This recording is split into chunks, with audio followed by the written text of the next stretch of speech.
Hi, how are you? This is Christine Dugan-Ihm, and I am here, slightly self-conscious about making this as a podcast, but I'm here as a podcast. It's my new podcast called Educational Equity for Every Girl. And I'm aiming my podcast audience, target audience for K through 12 educators mainly, and also counselors and school leaders of our K through 12 population. So, hello, and thank you very much for joining me for this presentation, Equity for Every Girl, a podcast dedicated to building learning spaces that are inclusive of and empowering to girls. A warm welcome to everyone, with a special acknowledgement to women and girls who came from immigrant and migrant backgrounds. I'm here to talk to everyone about what a difficult time those of our girls have in our educational system, even here in America.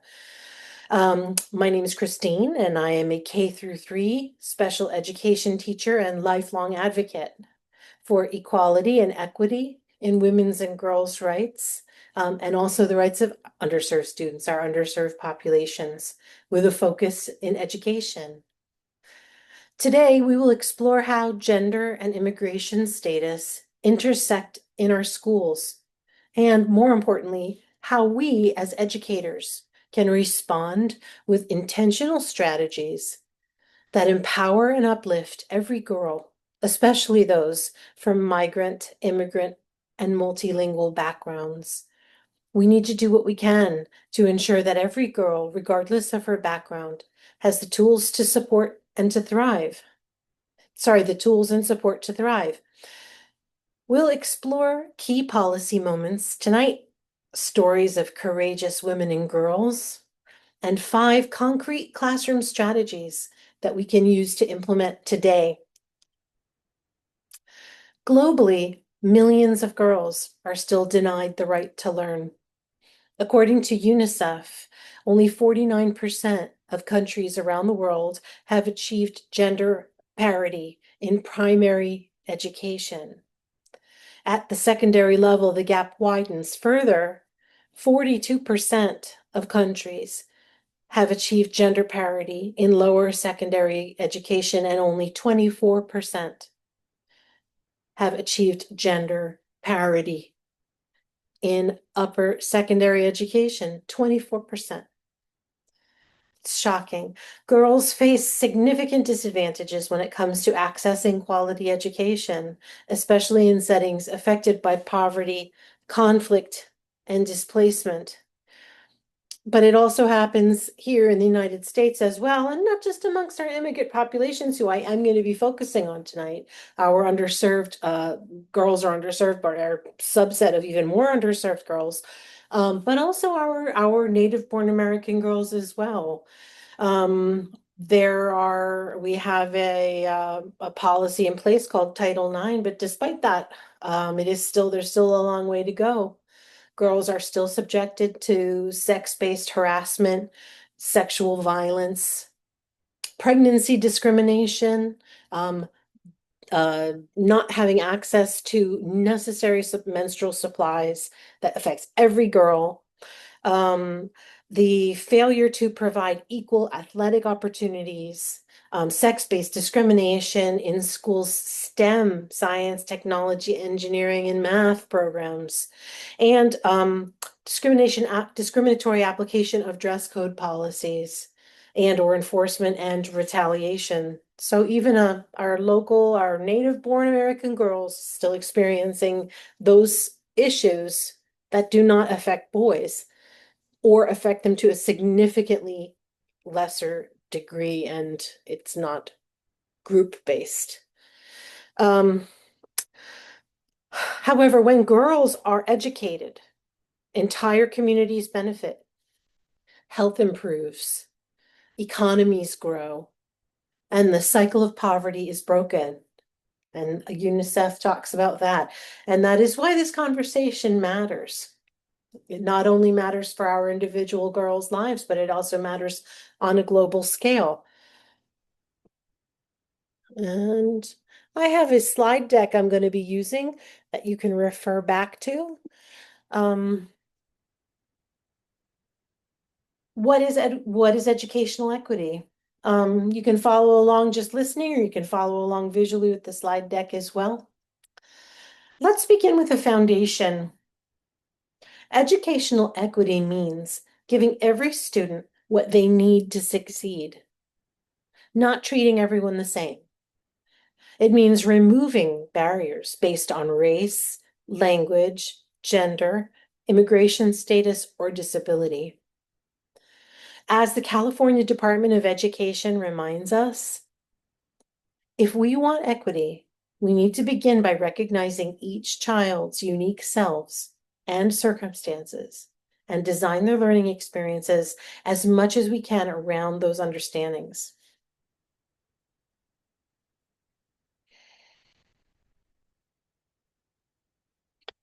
So why focus on girls?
Well, that one the topic that they talked about in there, that girls who go to school are educated or more are less likely to die in childbirth, that just choked me up, to be honest with you.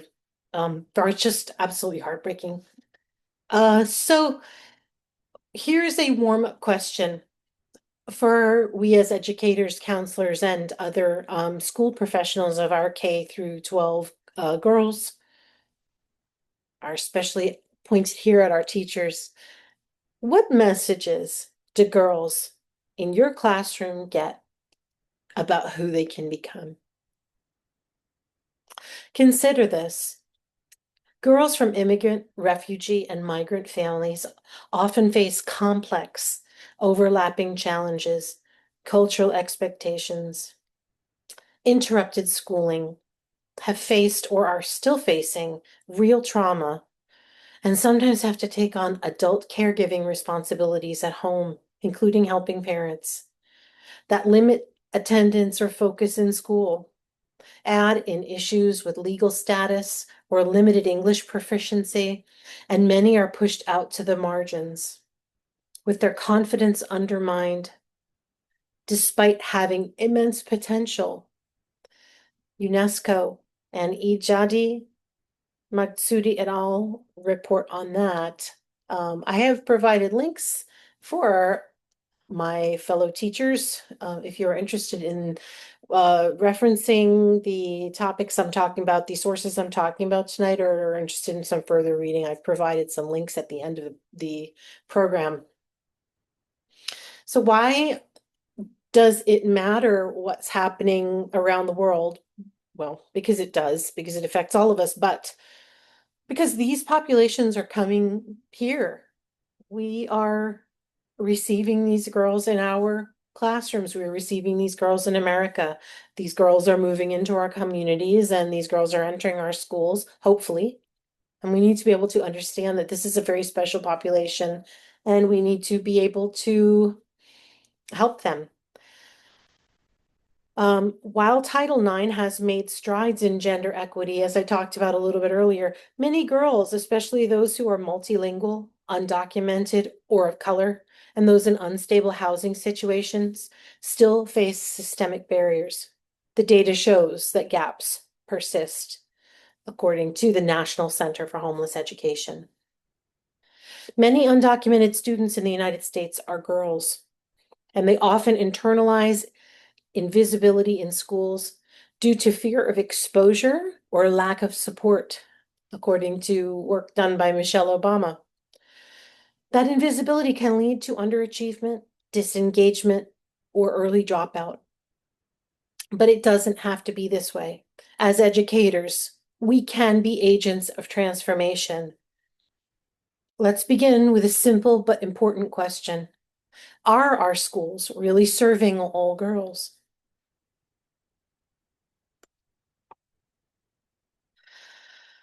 When gender, language, and immigration status intersect, barriers multiply. A student who is female, undocumented, and multilingual may be misjudged because of stereotypes, and so overlooked for honors programs or other academic opportunities, or even be silenced in classroom discussions for many reasons, such as language barriers, cultural differences, such as it's seen as inappropriate or unacceptable to question in class because you're challenging the teacher's authority, or maybe perhaps misunderstandings. They share something and it just lands the wrong way and it's not appreciated or actually creates some feeling of hostility, which can happen and does happen.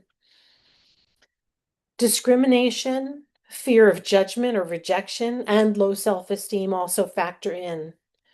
Recognizing as educators these intersections helps us understand how inequity plays out in real life and how we can intervene to build more inclusive and just learning spaces. Equity did not just happen. Let's look back at three turning points that are sort of unlikely turning points. One of them is a little more obvious. I'll get to that last one. And oh, I'm sorry, I'm skipping ahead into the next page. Let's look back at three turning points, specific learning points in a timeline, actually, which I am going to be posting up as well. Timeline of equity considerations for girls. And so we'll revisit that timeline later, but here are 3 points I want to touch base on about certain of those points on that timeline. In the US in 1972, we got Title IX. It banned sex-based discrimination in education, and that was a turning point. But equity did not start or stop there. Way back in 1871, Smith College was founded. They founded to offer women a rigorous academic path once reserved only for men. Smith College stood as one of the first institutions for women's higher education, founded at a time when most elite colleges were simply closed to women. Its creation symbolized a declaration. Women's intellect and leadership belonged in academic spaces. Smith College talks about that proudly to this day. At a time when women were considered intellectually inferior, Smith said, "No, we're not, and we belong here too." Smith College helped normalize women in academic and professional roles. And we'll jump ahead to 1972, 100 years later, and things were still proving difficult for women. Isn't that amazing? And it still does. Title IX changed everything, though. It prohibited discrimination based on sex in federally funded education. While it's famous for expanding women's athletics, it also opened academic opportunities that had been previously closed. to girls like opportunities in math and science and leadership tracks, the US Department of Education reminds us. Then in 2015, here we are almost in the present day, we have an initiative called Let Girls Learn, launched by First Lady Michelle Obama. This global initiative spotlighted the unique barriers girls face worldwide, including those here in the United States, particularly girls from migrant, low-income, or underrepresented communities. It highlighted the ways poverty, migration, and gender-based violence affect girls' access to learning. Now, these landmarks were not just policy changes, they became cultural shifts. But the work is far from finished. We have to carry that momentum forward. Girls like Malala Yousafzai remind us these issues persist in terrible ways, and it is a global struggle. In 2014, she won the Nobel Peace Prize for defending girls' rights to education after surviving a deadly Taliban attack just for going to school. The Nobel Prize committee talks about that in her biography. She's an amazing girl, and she reminds us that educational equity is both a right and a responsibility. More about Malala later.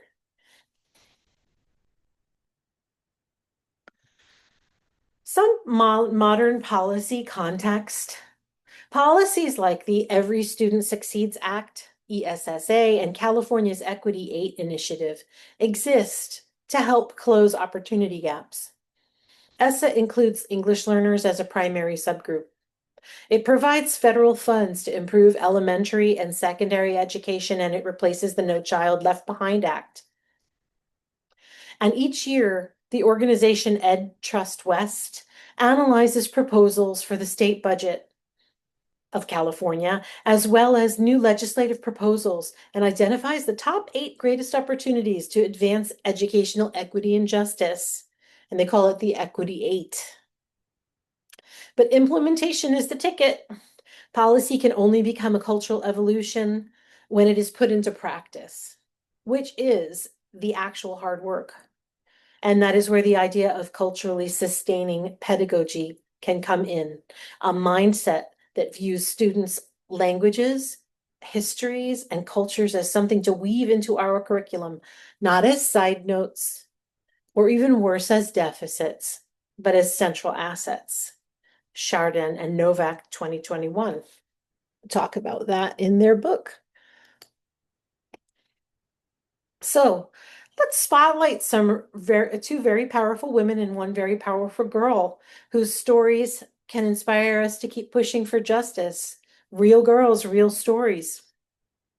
First, we have on the left, I chose some ladies that the 2 ladies I chose are not as sort of famous as Malala, but I chose them because I wanted to talk to we as educators about education being denied to girls and what that looks like and what overcoming it can look like and how we all benefit from their wonderful work when they are finally able to access education equitably. So our first guest is Inez Mejia, a Mexican American botanist. She began her education at the age of 51 years old, and she traveled globally to collect plant species. Patsy Mink, the first woman of color in Congress, co-authored Title IX. That is just chilling, and we'll talk more in detail about each of them. And then these women are not relics of history. They are blueprints for what girls can achieve when schools believe in them. They paved the way, but their stories aren't often taught. Let's change that. And of course, another more well-known example of a powerful girl who shook the world by fighting for her right to education, Malala Yousafzai. So Inez Mejia was born in 1870 to a Mexican-American family. They were actually a rather upper-class family. But she was subjected to sex stereotypes. She was not allowed to go to school. She had an informal education.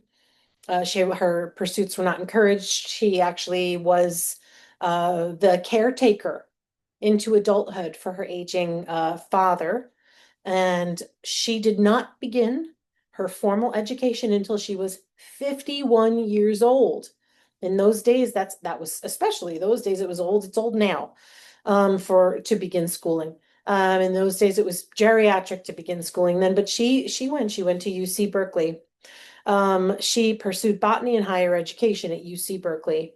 She lived a life that rivaled Indiana Jones. This woman went around the world with she and a box of supplies to make cuttings and take down samples and notes, with maybe an assistant. I just by herself though. She didn't have she never married. And she just traveled the world into her 50s and 60s and down into the deepest, darkest South American jungles, dangerous experiences, almost drowned in a whirlpool on a river, slept on a hard ground in a tent under the stars, and did all of this in pursuit of her interest in botany. She was amazing. Her nickname is the Queen of Leaves. And I've linked that book in the links as well, if anyone's interested in reading that. The Queen of Leaves. She proves that age, gender bias, and cultural restrictions are not barriers to brilliance when we have a will. Inez's story reminds us that girls can blossom when given time, space, and belief. Her legacy calls on us to nurture the hidden potential in girls from multilingual and immigrant families, including and especially those who don't follow traditional timelines. She collected over 150,000 specimens, including 500 new species. That's just amazing to me. She was in search of an elusive palm tree. Very Indiana Jones quest of her. Her message on never give up. And then we have Patsy Takemoto Mink, the Hawaiian-born daughter of Japanese immigrants, born in 1927. Mink was a brilliant student. She was class president. She was valedictorian. And despite those amazing distinctions, every single medical school she applied to denied her entry because of her gender and race.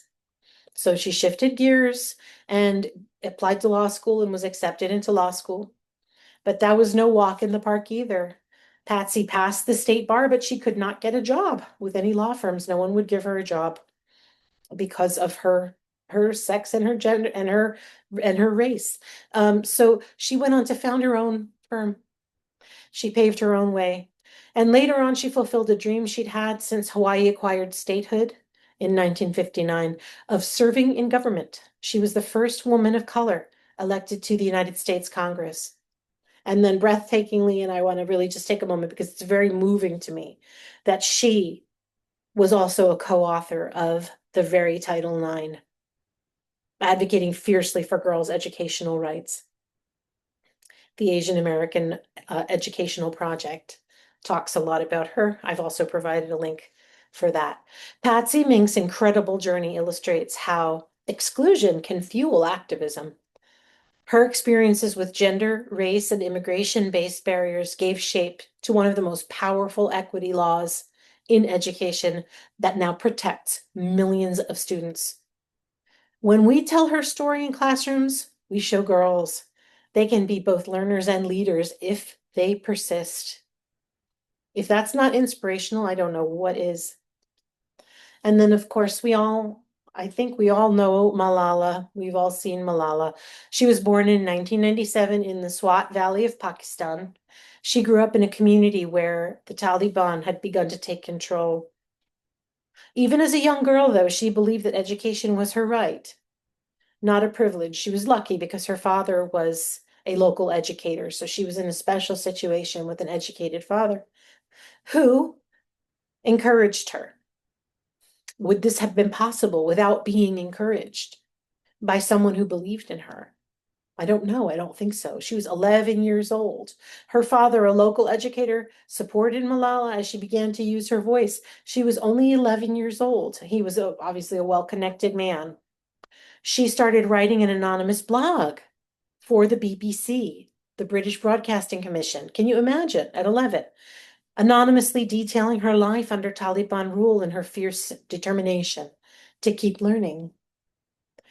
But her advocacy came with a cost. In 2012, a Taliban gunman actually boarded her school bus and shot her in the head in an attempt to silence her. Miraculously, Malala survived. Instead of being silenced, her voice became louder, echoing out across the entire world. She was flown to the United Kingdom for treatment and continued her education there. By 17, Malala became the youngest ever recipient of the Nobel Peace Prize for her work defending the rights of girls to access education globally. She also co-founded the Malala Fund, which now champions education initiative for girls in regions affected by war, poverty, and gender discrimination. Malala's story is not just about survival. It's about resistance, resilience, and reform. She shows us how the right to education intersects with gender, politics, and violence, and how empowering girls with learning can become a revolutionary act. Her message is simple yet profound. One child, one teacher, one book, and one pen can change the world. And we as educators and advocates, my friends, must work to ensure that every girl gets a chance to hold that pen. I think that's so important, and I hope we all think about that. We need to remember that although some things have improved in the United States for girls, uh, we still have our girls here in America facing myriad barriers, with girls of color still disproportionately affected. And also there are the migrant and immigrant girls who are arriving here, or maybe here already. We need to ensure that these girls have the same chances as our native born girls. We need to ensure that all of our girls get a chance to hold that pen, to hold that book. So now let's talk about some solutions. What can we as educators do starting today?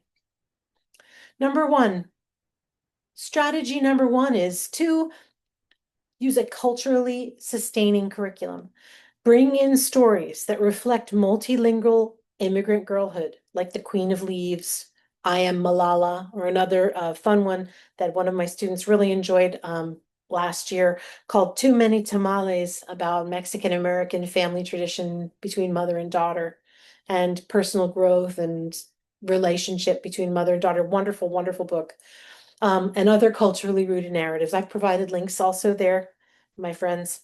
Let girls see their lives reflected in literature and validated through narrative.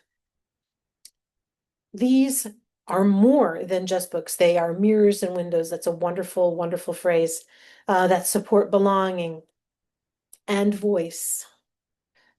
Classrooms should reflect who our students are.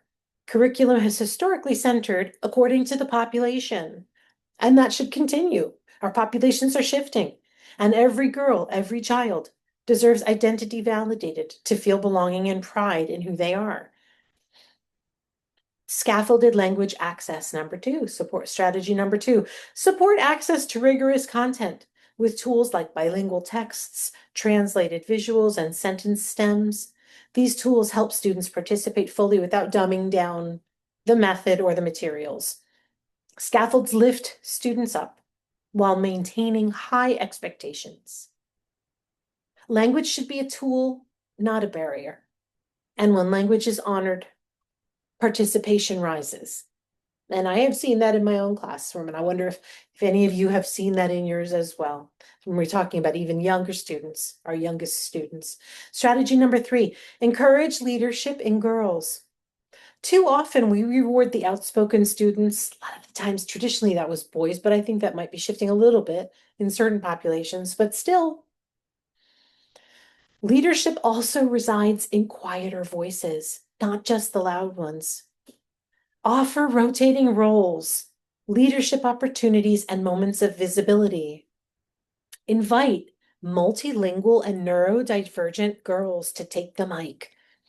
Celebrate introverted leaders. And as an introvert, I say, hallelujah. shall overcome.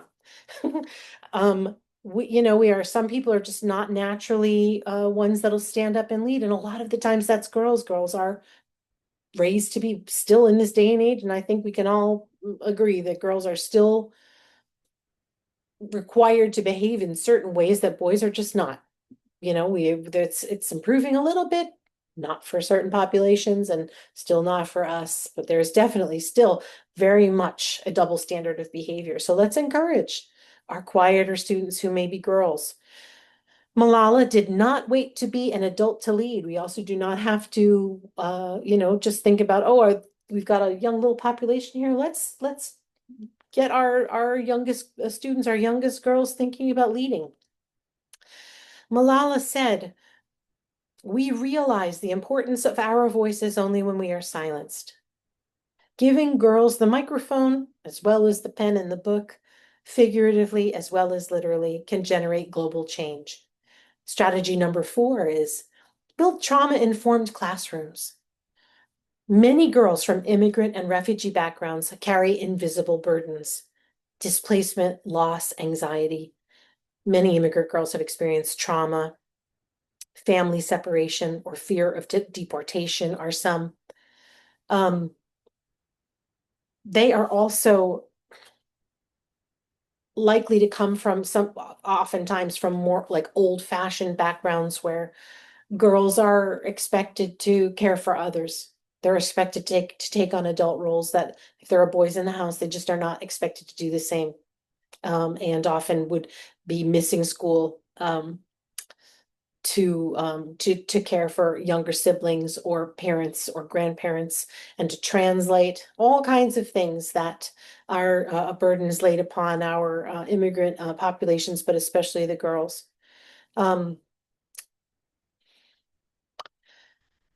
We should build predictable routines, do regular emotional check-ins, provide a calm down corner.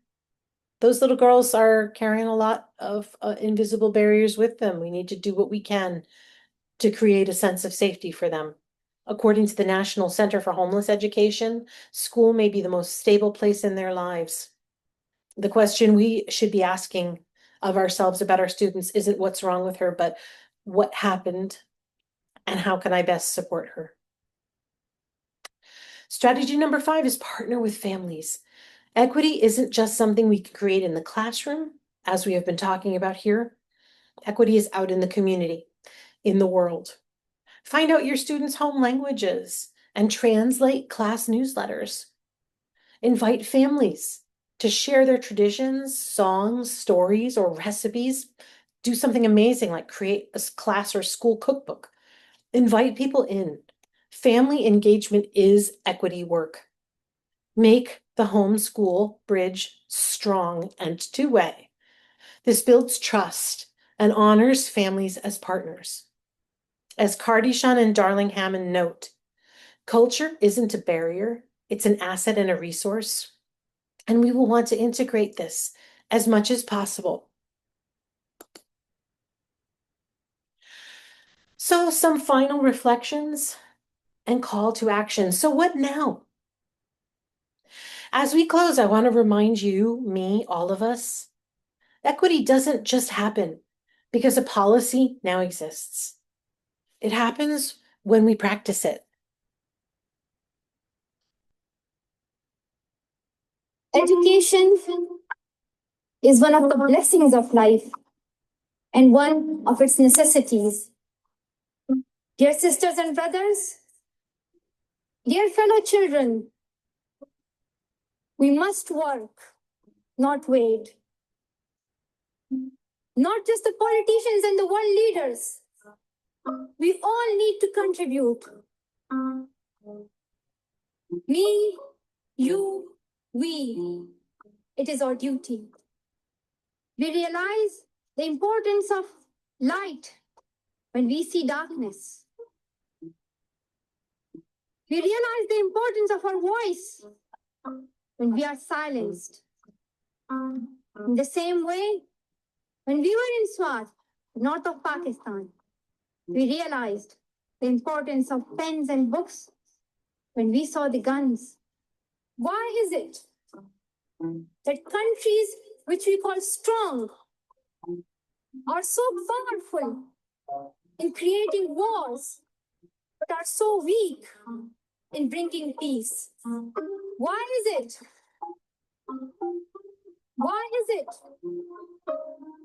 that giving guns is so easy, but giving books is so hard?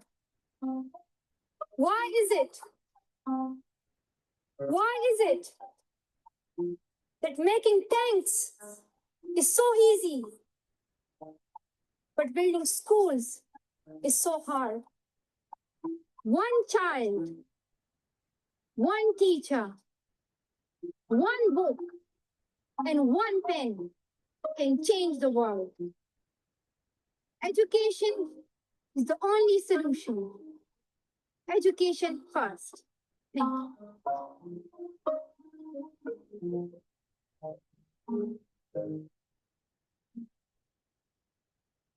It's amazing.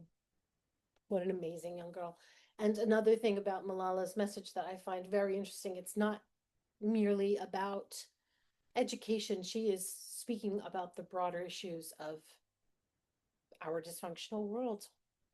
And look at this wonderful, wonderful, straight to the message, straight to the point, straight from the heart message that this young girl is giving. Why is it so hard? Why is it so easy to build tanks and so hard to build schools? Amen, Malala. Look at what girls can do if they have an opportunity. Maybe that message will reach someone. Maybe that message will reach a few. We have to allow our girls to be educated equitably. We've got to ensure this and let them reach their amazing potentials. Maybe that potential is smaller, maybe that potential is global, but the ocean is full of individual drops of water. We all matter, and all of our girls deserve an equitable education. We owe it to them, we owe it to ourselves. So, what do we do as educators? Let's learn and get involved. Let's learn the stories of girls like Mejia, Inez Mejia, Patsy, Mink, and Malala. Let's include their and their counterparts' stories in our classrooms. Let's bring those into our classrooms to empower our girls. Let's build lessons that say, you matter, you belong, you are powerful. Design learning spaces where every girl feels safe and celebrated. That isn't just good teaching, it's transformational teaching. And seek out and support national and international girls' rights organizations. In addition to Malala's organization, we can look to plenty of others. Melinda Gates is also a big advocate of girls' and women's rights. We talked about Michelle Obama's organization as well. Melinda Gates supports organizations like Plan International, which was founded in 1937 when a journalist and a refugee worker came together to help the children suffering during the Spanish Civil War. Today, they are one of the oldest, widest reaching, and most effective girls' rights organizations in the world. I encourage you to read more about this amazing organization and the work they do. And again, I've provided links. So let's just visit those links for a moment. There we are, and you'll be able to reference those later. I will include this slide deck. That's reference page 1 and reference page 2.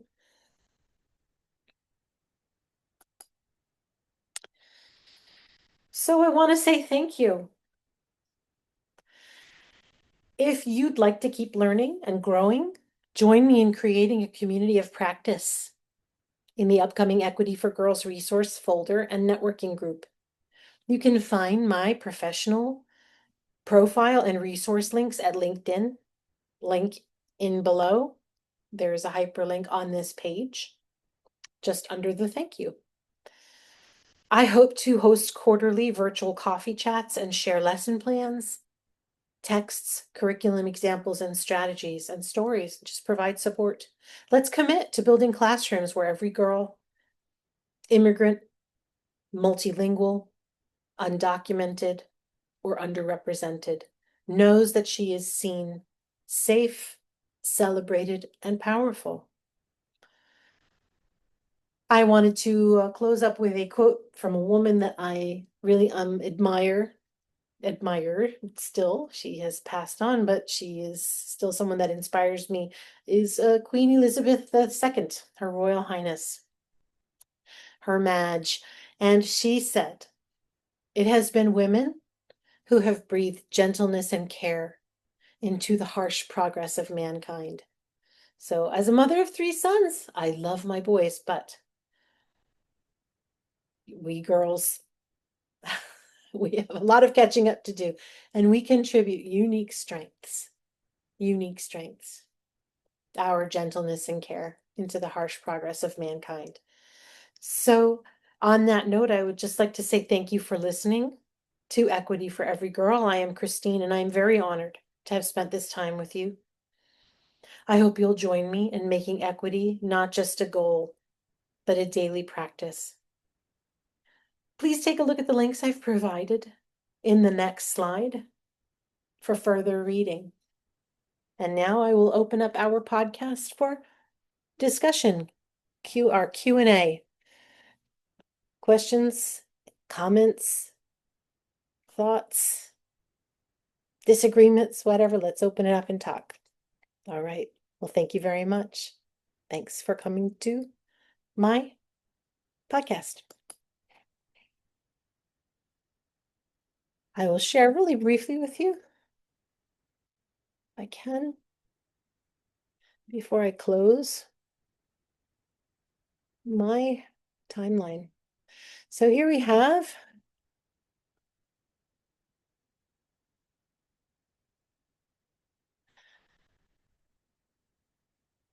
a gender equity in education timeline. This is a little bit hard to see, but I will just highlight it here. 1871, Smith College founded. 1894, M. Carey Thomas at Bryn Mawr University. 1920, we've got the 19th Amendment ratified. 1954, we've got Brown versus Board of Education. 1972, Title IX. Thank you, Betty. Thank you, Patsy. 1974, Women's Educational Equity Act. 1982, Mississippi University for Women versus Hogan. 2001, No Child Left Behind. 2011, Deferred Action for Childhood Arrivals, or DACA.